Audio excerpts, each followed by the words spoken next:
The palace loomed like a golden sentinel over the sprawling city, its high walls glinting under the sun, towers piercing the sky, and gardens carefully manicured to perfection. Marble floors echoed with the footsteps of servants, nobles, and guards, all moving in precise rhythms dictated by centuries of tradition.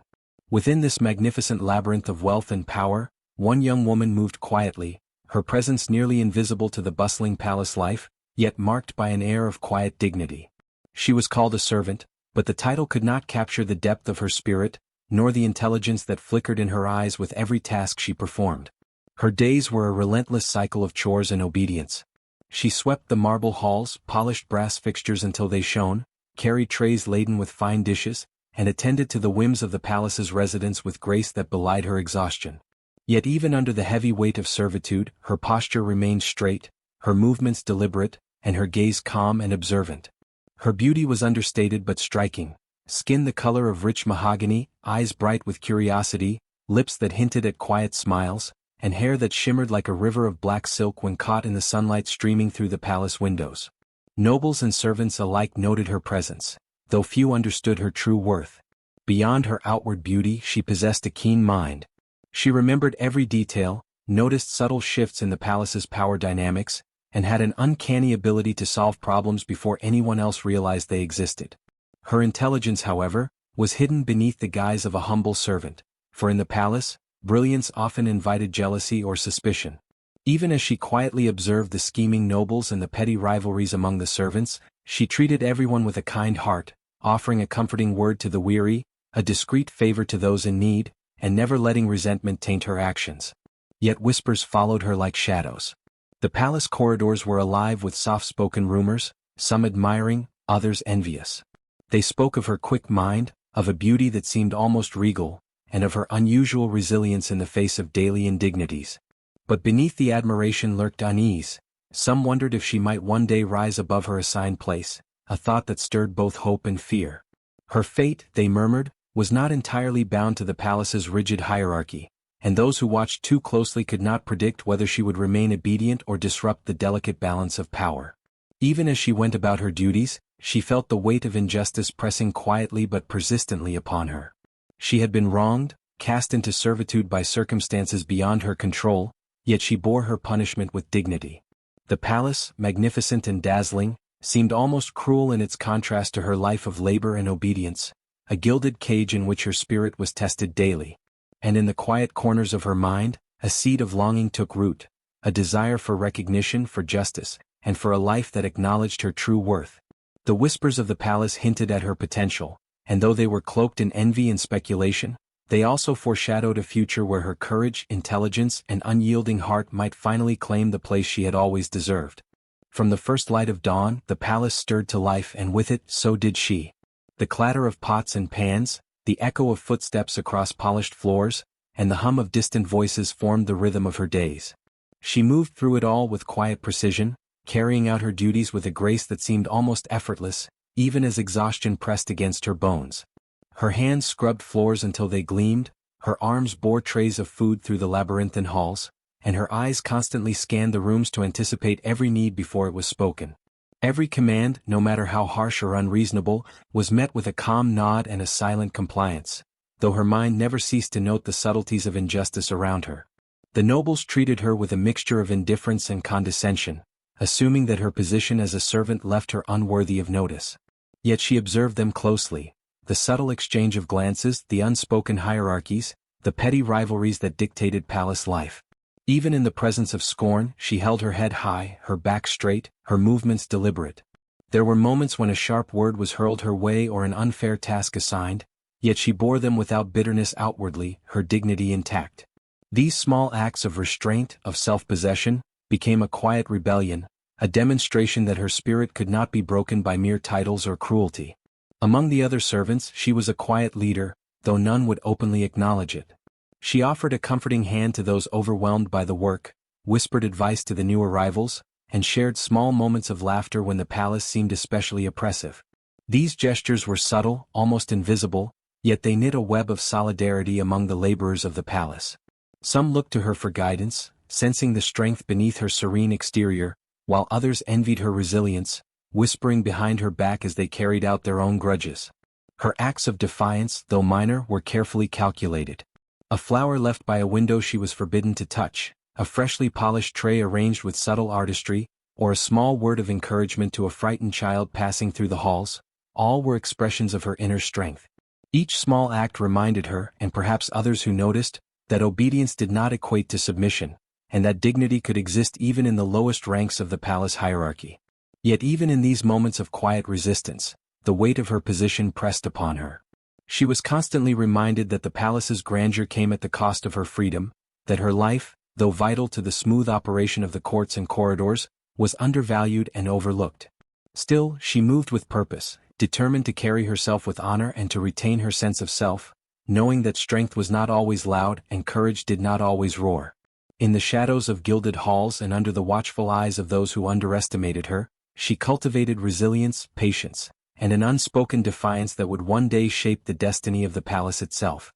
Beneath the routine of servitude, where she appeared to be just another face among countless laborers, the young woman nurtured talents that set her apart.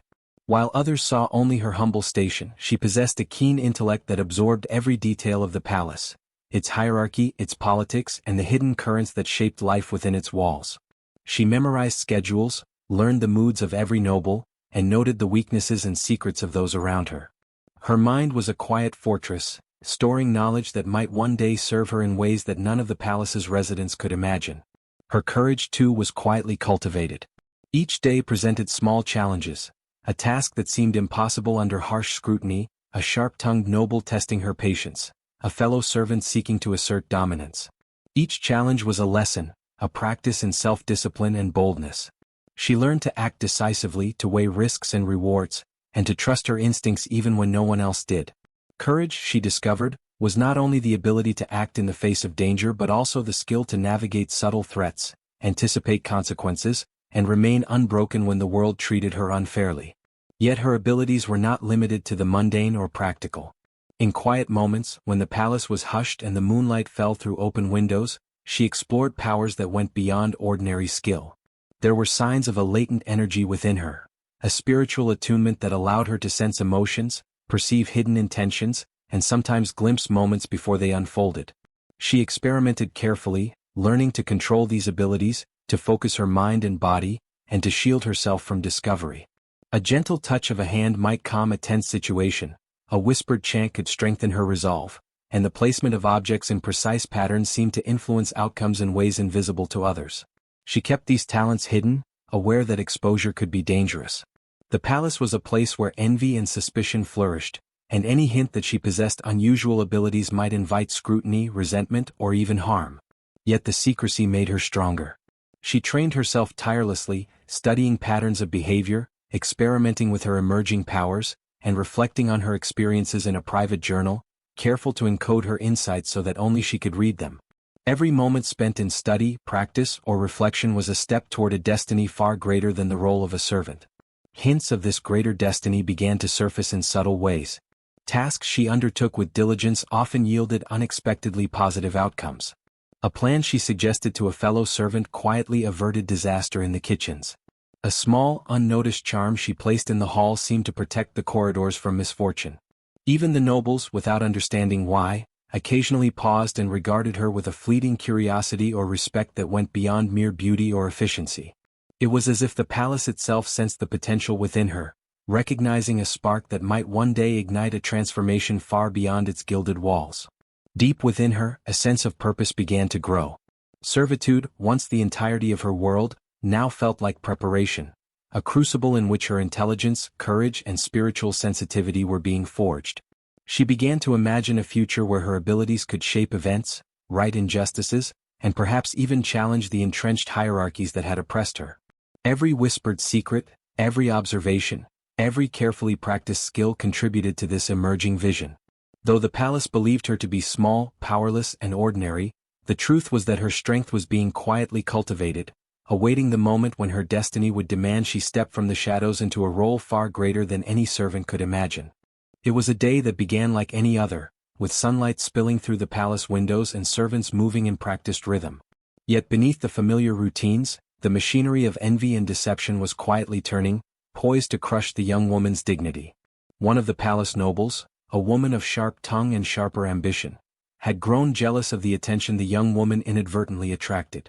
Her beauty, intelligence, and quiet composure drew whispers of admiration, even from those who were supposed to be her superiors. To the jealous noble, this admiration was a threat, a challenge to the carefully maintained hierarchy of the palace, and she resolved to remove it by any means necessary. The plan was subtle but devastating. A minor mistake was arranged to appear catastrophic. A dropped tray, a spilled drink, or a misplaced item, something that in ordinary circumstances would have been dismissed, was manipulated into evidence of gross negligence or deliberate sabotage. Witnesses were bribed or coerced into corroborating the false story, and the young woman, despite her protests, found herself at the center of a scandal she did not cause. Her protests fell on deaf ears, her pleas dismissed as arrogance, and the court, eager to maintain order and appearances, sided against her. Humiliation washed over her like a cold tide. She was stripped of her few privileges and demoted to the lowest tasks in the palace, her status reduced to that of a mere servant. The nobles whispered behind her back, their laughter sharp and cutting, while other servants regarded her with either pity or disdain.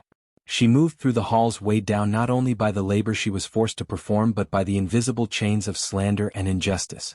Every glance, every hushed conversation seemed to confirm the palace's verdict.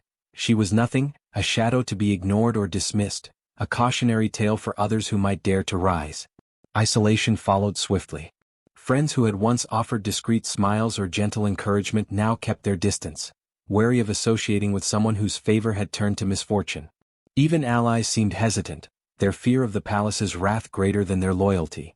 The young woman's world had narrowed, reduced to the endless cycle of labor, observation, and silent endurance. She ate in solitude, worked in silence, and slept in quarters that felt more like a cell than a refuge. The grandeur of the palace, once awe-inspiring, now pressed upon her as a reminder of the inequity she faced, a gilded cage whose walls were reinforced by deception and cruelty. Yet, beneath the weight of humiliation, a spark of defiance endured. Though her body bowed under labor, her spirit refused to break.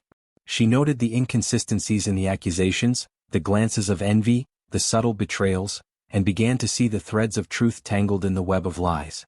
She realized that the palace, for all its grandeur, was a place of shifting loyalties, and that power and injustice often wore masks. Her mind, honed by years of observation and secret practice, began to plot, to strategize, and to consider ways in which this injustice could one day be challenged. Even as she endured the cruelty, she felt a growing certainty. This humiliation was temporary. The palace may have forced her into servitude, may have attempted to erase her dignity, but it had not stripped her of her courage, her intelligence, or her hidden strength. The injustice, as profound and unfair as it was, would not remain unchallenged.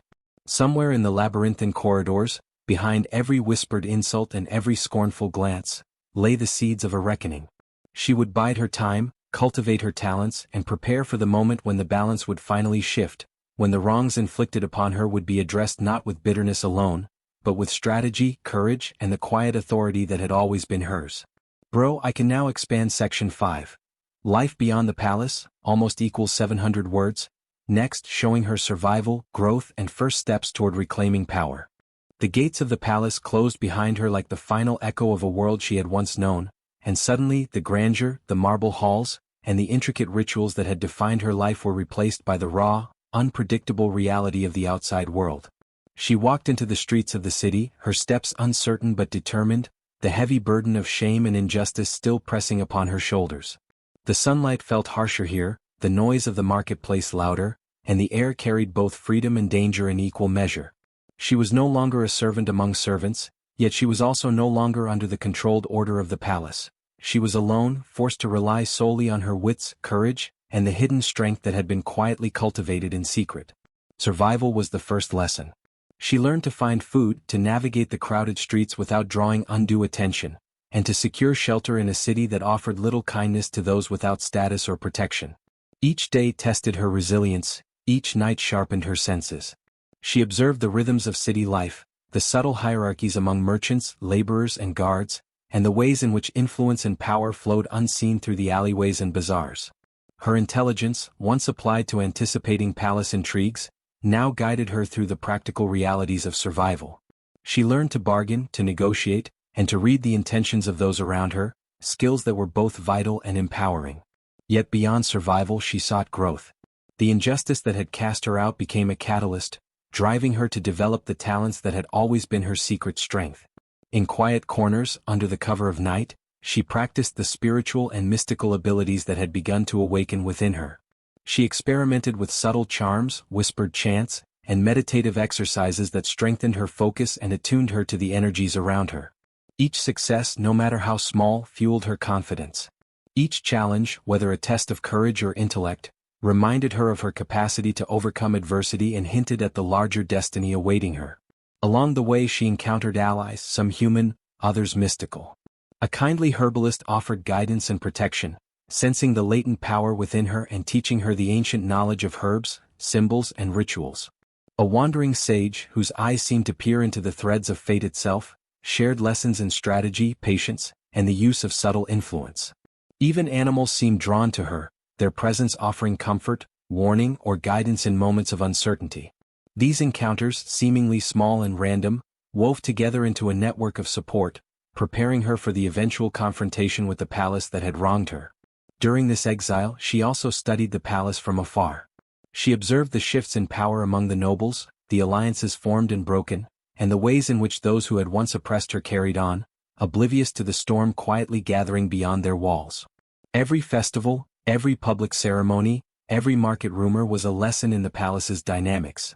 She began to map the weaknesses of the courtiers, the blind spots in their vigilance, and the opportunities where her talents could tip the balance. What had once been a place of confinement now became a chessboard, each observation a piece strategically moved toward a future where she would reclaim both dignity and authority. Through hardship and growth she transformed. Hunger and exposure sharpened her body. Knowledge, practice, and reflection sharpened her mind. The injustice she had suffered no longer crushed her spirit but forged it into something stronger, more resilient, and more focused. The palace had cast her out, but in exile she became someone who could never again be underestimated. The experiences of the streets, the guidance of wise mentors, and the mastery of hidden skills converged, creating a force capable of challenging the entrenched power that had once sought to diminish her. And as she gazed back toward the distant towers of the palace, glittering under the setting sun, she made a silent vow: she would return. Not as a servant, not as a shadow, but as someone who carried both the wisdom of her experiences and the power of her hidden strengths. The palace would tremble when she came back, and the injustice that had cast her into exile would be met with the cunning, courage, and authority she had cultivated in the world beyond its gates. As days turned to weeks beyond the palace walls, the young woman began to feel a shift within herself, a quiet resonance that suggested her exile was more than a punishment, it was a preparation. In the forested outskirts of the city, where sunlight dappled the ground and shadows danced among the trees, she stumbled upon a hidden sanctuary that would change the course of her life. It was a place that few knew existed, a refuge for those who sought knowledge beyond the ordinary, where time seemed to flow differently and the air hummed with unseen energy. Here, she encountered her first mentor, an elderly woman whose eyes shone with intelligence and patience, and whose presence carried a gravity that made the young woman instinctively lower her head in respect. This mentor had once been a guardian of wisdom, teaching those who were overlooked by society the arts of strategy, spiritual awareness, and the subtle manipulation of power. With quiet guidance, she introduced the young woman to techniques that awakened latent abilities within her. Each lesson was carefully structured, blending practical strategy with mystical insight, emphasizing observation, precision, and self-discipline. The mentor revealed that her talents, once hidden and underestimated, were the foundation of something far greater. She taught her to read people as one might read an open book, to anticipate actions before they were taken, and to perceive the underlying forces that shaped events. Through meditative exercises, the young woman learned to sense energies, both mundane and mystical, attuning herself to rhythms of the world that few noticed. In these quiet sessions she began to understand that the injustice she had suffered was not only a personal burden but a symptom of a larger imbalance, and that her role in restoring it could be pivotal. Magical artifacts, carefully concealed and guarded within the sanctuary, became tools in her transformation. A pendant that focused intent, a set of herbs that sharpened perception, and scrolls inscribed with strategies of ancient leaders, all became extensions of her mind and will. Each object was introduced not merely as a talisman, but as a lesson in responsibility. Power could elevate or destroy, and its use demanded wisdom.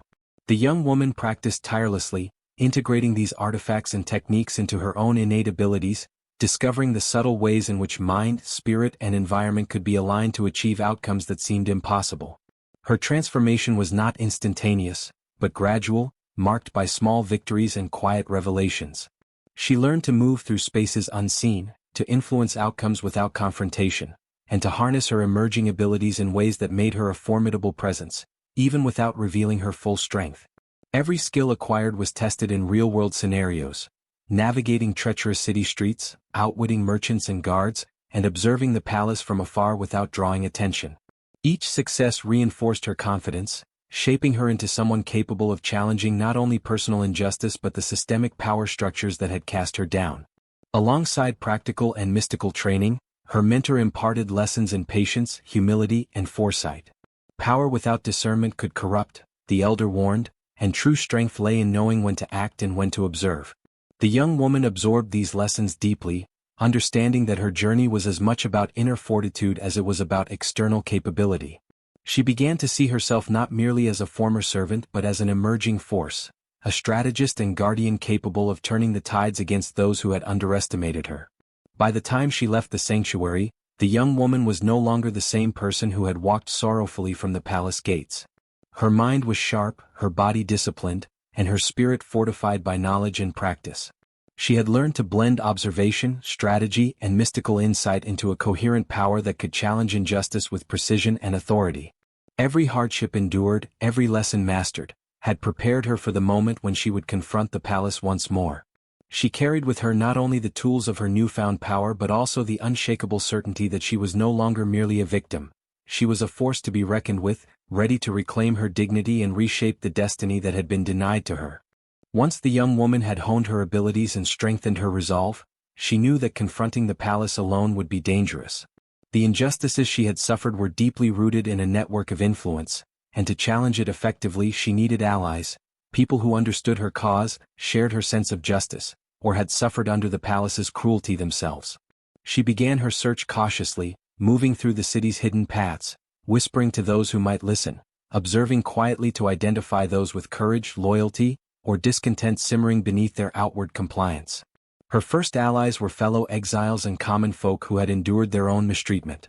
A young scribe, dismissed for refusing to manipulate records for corrupt officials, joined her, offering knowledge of palace documents and routines. A former soldier, stripped of rank due to a noble's whim, brought strength, tactical insight, and experience navigating danger. Slowly she formed a small circle, each member carefully chosen for their skills, trustworthiness, and willingness to fight not for personal gain but for justice. With each new recruit she taught what she had learned in exile: strategic thinking, observation, subtle influence, and for those open to it, techniques to harness minor mystical energies. Trust was difficult to build.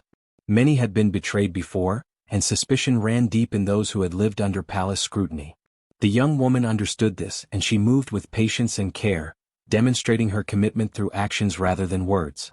She shared risks, protected her allies from harm, and slowly earned their confidence. Bonds formed in shared hardship, mutual respect, and the quiet victories of practice sessions that tested their abilities and resolve. By the time she had assembled a small loyal network, they were not merely followers. They were partners, united by a shared purpose and strengthened by the combination of their unique skills. Meanwhile, the palace itself provided unexpected assistance. Some insiders, sympathetic to her plight or disillusioned by the cruelty of their peers, offered subtle support. A cautious chambermaid would leave messages in discreet places. A junior guard provided warnings when nobles plotted against her. These secret supporters added complexity to the social dynamics of the palace, creating hidden channels through which information and influence could flow. Their allegiance was risky, often motivated by fear as much as conviction, yet it was invaluable, allowing her to plan her eventual return with knowledge that others could never have provided. Together, the allies refined strategies for confronting the palace. They mapped routines, studied hierarchies, and considered contingencies for every possible scenario. Each training session, each rehearsal of subtle maneuvers or confrontational tactics, strengthened both their skills and their cohesion. The young woman's leadership became evident. She combined intelligence, empathy, and the quiet authority of someone who had endured injustice and emerged stronger. Her allies trusted her not only because of her power but because of her unwavering commitment to justice and her careful, deliberate approach to every challenge. As the network of allies solidified, a sense of anticipation grew. The young woman no longer felt like a victim or an exile. She was a strategist, a leader, and the catalyst for change. Her vision of justice, once a private aspiration, now had the support and strength needed to be realized. The alliances she had built, both overt and secret, transformed her from a solitary figure plotting in the shadows into the center of a movement capable of confronting the palace and overturning the systems of cruelty and oppression that had once held her down. With her allies at her side and her knowledge sharpened, the moment of return was approaching. The palace, unaware of the forces gathering quietly beyond its walls and within its own ranks, would soon face the consequences of underestimating the young woman who had once been dismissed as a mere servant. The young woman and her allies gathered in a secluded corner of the city, far from prying eyes and the ever-watchful palace guards. Maps of the palace were spread before them, each corridor, chamber, and secret passage carefully marked. Every door, window, and guard post was studied meticulously, every movement within the palace observed from afar. Her knowledge of the palace's routines, combined with the intelligence shared by sympathetic insiders, gave her a strategic advantage, and she pored over the details until every scenario had been considered. She understood that timing would be everything. A return in daylight would invite scrutiny, and any misstep could undo months of careful preparation. Instead, she chose to plan her return under the cloak of night, when shadows would aid her movement and the palace's attention was divided among festivities, guard rotations, and the predictable patterns of daily life. She rehearsed each step with her allies, ensuring that every action was synchronized, every signal understood, and every contingency accounted for. Her strategy was multi-layered. Some allies would serve as diversions, drawing attention away from key locations, while others secured entry points, ensuring that the path to her ultimate confrontation remained clear. She had also prepared for the unexpected, traps laid by jealous nobles, sudden inspections, or the discovery of her movement by careless insiders. Each scenario had a response, each risk a mitigation, and she trained her allies tirelessly until confidence replaced hesitation. Disguises and subtle subterfuge played a key role. Her appearance had to shift, to blend seamlessly with servants, courtiers, or even shadows themselves.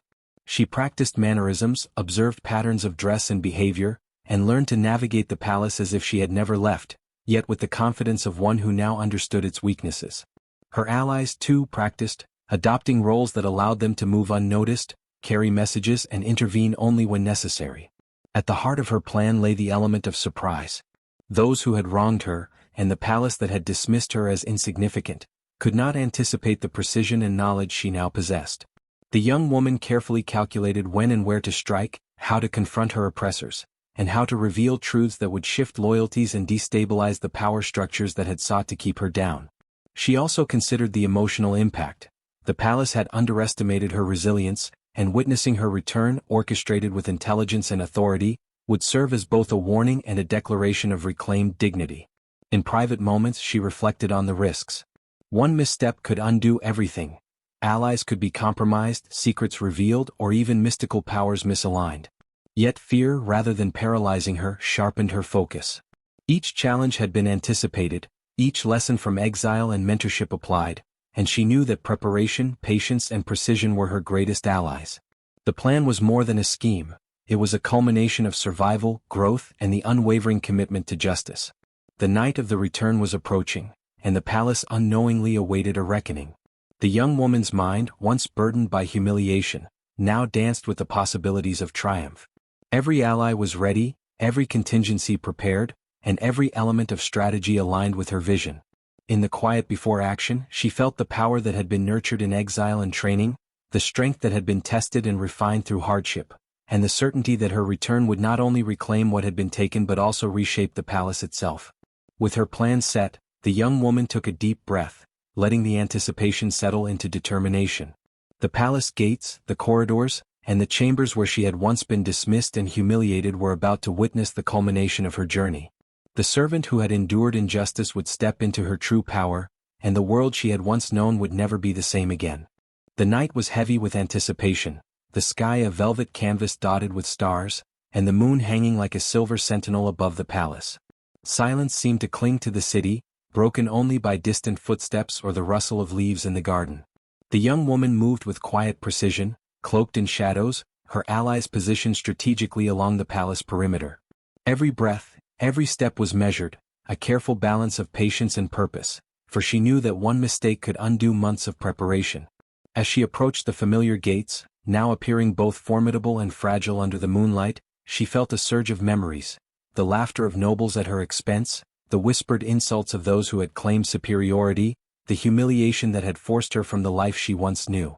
Yet those memories no longer weighed her down, they fueled her determination. She was no longer the powerless servant of yesterday but a strategist, a scholar of both mystical and practical power, and the architect of a plan designed to reclaim dignity and justice. Her allies worked in unison, the diversions carefully timed to draw attention away from the paths she would traverse. A clatter in the stables, a sudden disturbance near the kitchens, and shadows moving along the outer walls, all choreographed to mislead watchful eyes. Within the palace, the guards shifted uneasily, sensing something amiss but unable to pinpoint the source. Every moment of confusion played into the young woman's hands. She moved silently, her senses attuned to every sound, every flicker of candlelight, every shift in the shadows. Inside the palace, the air was thick with expectation, though few realized it. Courtiers were gathered for a late-night assembly, nobles spoke in hushed tones of trivial matters, and servants moved through corridors unaware of the storm approaching. The young woman slipped past unseen, using her knowledge of secret passages, hidden doors, and overlooked corridors. Each step was deliberate, each turn calculated, as she advanced toward the chambers that had once symbolized her subjugation. Along the way, small confrontations arose. A guard, suspicious of movement, paused near a hallway. A chambermaid, uncertain, questioned shadows. Yet the young woman's presence radiated calm authority, her confidence and precise knowledge guiding her allies to defuse each situation without violence. A whisper here, a gesture there, and both guard and servant were diverted, unaware of the forces maneuvering around them. Even the palace itself seemed to bend subtly to her will, corridors that had once been confining now guiding her forward with the promise of confrontation and revelation. The climax approached as she neared the grand hall, the space where nobles gathered, where judgments had been passed, and where her humiliation had been cemented. The allies she had trained, each a master of subtle action and carefully honed skill, assumed their positions. Signals were exchanged in silence, a language of nods and glances that orchestrated their final movements. When she entered the hall, she did so with measured confidence, every step deliberate, her presence commanding attention without a single word. The courtiers froze, surprised by the audacity of the woman they had dismissed and underestimated. The young woman's eyes swept across the room, taking in those who had wronged her and those who had stood idle while injustice prevailed. Her voice, calm yet resonant, finally broke the silence, delivering truths long concealed, revealing alliances and exposing corruption. Shock rippled through the hall. Whispers of disbelief spread, as the palace's residents realized that the servant they had dismissed was no longer powerless. She wielded not only knowledge and skill but a presence that demanded recognition, respect, and accountability. In that moment, the palace trembled, not with the force of physical might, but with the authority of one who had endured, learned, and risen. The young woman, who had once been hidden in shadows, now stood in the full light of her power, a force that had been meticulously cultivated and was finally unleashed. Her allies ensured that every opportunity for resistance or deception was neutralized, and the balance of influence began to shift rapidly. By the time the moon reached its zenith, the palace had witnessed a reckoning unlike any it had known, one orchestrated not with anger alone, but with strategy, courage, and the quiet, undeniable power of someone who had refused to remain a victim. The grand hall, once a stage for her humiliation, had transformed into a theater of reckoning. The young woman's entrance, silent yet commanding, had left the nobles frozen in disbelief, their whispers stifled by the weight of her presence. Now, with all eyes upon her, she began the confrontation that had been months in the making, a confrontation not born of anger alone, but of meticulous strategy, courage, and a determination to restore justice. She started with exposure. Documents, testimonies, and observations she had secretly collected during her exile were presented to the gathered nobles. Each piece of evidence was undeniable. The bribed witnesses, the manipulated mistakes, the plots hatched to humiliate her. Courtiers who had participated in the schemes or had remained complicit could no longer hide behind the facade of loyalty or ignorance. Whispers escalated into murmurs of shock as the web of deceit, meticulously orchestrated to oppress a single servant, unraveled before their eyes. Yet exposure was only the beginning. The young woman addressed each injustice with precision, confronting those responsible not with blind fury, but with clear demonstration of their deeds and their consequences. She named those who had betrayed, manipulated, or laughed at her suffering, and as each accusation landed, the impact was profound. Some denied, stammered, or attempted to redirect blame, but her allies, positioned strategically, produced corroborating evidence that left no room for evasion. The balance of power, long skewed against her, now shifted unmistakably in her favor. But justice was not limited to mere revelation. The young woman demanded accountability, yet tempered it with wisdom. Those who had acted out of malice faced appropriate consequences: loss of privileges, reassignment, or public acknowledgement of wrongdoing. However, she recognized that fear and ignorance had also played a role. Some nobles and servants had followed orders without understanding the harm they caused. To these she offered guidance, warning, and the chance to amend their actions, teaching that true loyalty is built on justice and empathy, not obedience alone. Her authority was magnified by her allies, who executed their roles with quiet efficiency. The scribe revealed hidden manipulations of records. The former soldier ensured that the palace's defenses could not be used against her, and the other supporters maintained order, ensuring the confrontation remained controlled. Together, they demonstrated that her rise was not the result of luck or fleeting power, but of strategy, preparation, and the careful cultivation of knowledge and skill. The young woman also addressed the mystical and spiritual dimension of her authority. Subtle rituals, charms, and symbolic actions were performed, not to harm but to reinforce the shift in balance, asserting her presence as one attuned to forces beyond ordinary understanding. These acts, though subtle, added weight to her words and actions, making clear that her power was comprehensive, intellectual, practical, and spiritual. The palace, steeped in tradition and superstition, recognized the significance, and even those who sought to resist felt the undeniable authority emanating from her. By the time the confrontation reached its peak, the palace had changed irrevocably. The young woman's dignity, long suppressed, was restored fully, and the structures that had enabled cruelty and injustice were dismantled or reformed. Nobles and servants alike were forced to re-evaluate their actions, their loyalties, and the ethical foundation of their lives within the palace. Through calm decisiveness and measured authority, she had achieved not only personal justice but systemic transformation. And yet, even in victory, she maintained perspective. Her aim had never been to destroy but to restore balance and dignity. The palace trembled, not in fear alone, but in recognition of a power that had been patiently cultivated, a justice that was deliberate, and a spirit that could not be broken. Those who had wronged her learned that authority gained through cruelty or deception is fragile, while strength built on wisdom, skill, and integrity endures. As the hall quieted, and the last murmurs of astonishment faded, the young woman stood tall. She had reclaimed her place, not as a servant bound by injustice, but as a figure of influence, respect, and power.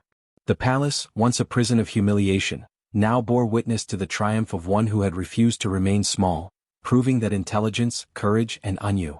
The young woman's victory over injustice was not the end of her journey, it was the beginning of a new chapter, one in which she would transform the palace from within and establish herself as a leader whose authority was both respected and unquestionable.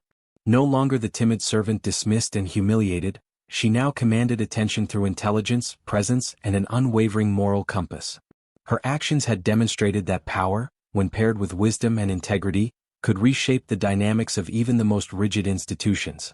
Her first step was to stabilize the palace and ensure that the injustices which had oppressed her and others could not reoccur.